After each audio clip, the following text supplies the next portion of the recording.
Welcome to qnawire. Here we have a situation where there are two blocks on a frictionless track. Block 1 is going down the ramp, has a magnet in it, and repels off magnet 2. Now the fact that they never touch actually doesn't mean anything. We still have an elastic collision. Now mass 2 is more than likely going to move to the right, and mass 1 is going to go back up the ramp.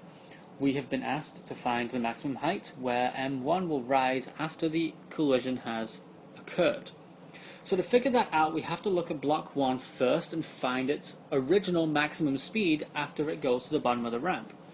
So to do that, we have to look at conservation of energy. Now remember that we're in conservation of mechanical energy. All energy at the beginning has to equal all energy at the end. Now in this case we have two types, right? We have potential energy, mgh, and we have kinetic energy, 1/2 mv squared. Now, initially, we don't have any kinetic energy. And at the end, we don't have any gravitational potential energy. So, what we can do is remove those two things from those sides of the equation. So, potential energy is equal to the final kinetic energy because it goes down the ramp.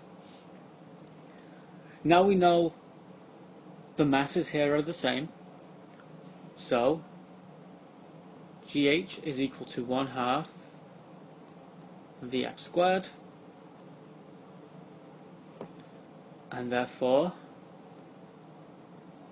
Vf is equal to the square root of 2GH,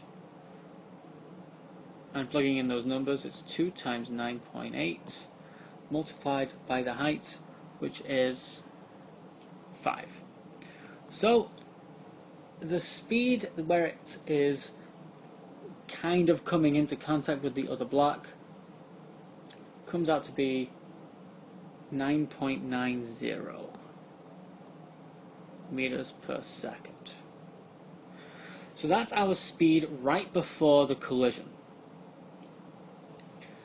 Now I'm actually going to call this VI now, because that's our initial speed based on our circumstance. What I want to do now is find its final speed after the so-called collision with the other block.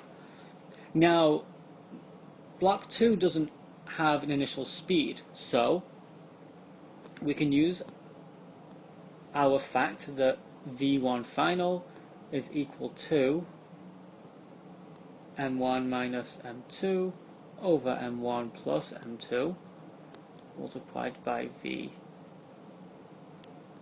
initial. Fortunately for us, we just found V1 initial. So plugging in all the numbers for this, 5 minus 10 over 5 plus 10 multiplied by the 9.90 we just found gives us negative 3.30 meters per second. Now this makes sense. It should be negative because it's going in the opposite direction, and it should be a lower number than what we started with because we had a collision with another object which is going to absorb and use up some of that momentum, some of that original speed. So this is an expected value. From here now we can figure out the height using the same equation from earlier. The 1/2 mv squared equals to mgh idea. So I'm going to say that 1/2 Vf squared is equal to gh from earlier. Now this time though I want to find the height, right? So height is equal to v squared over 2g by dividing both sides by g, and then plugging everything in from earlier, negative 3.3 squared over 2 times 9.8.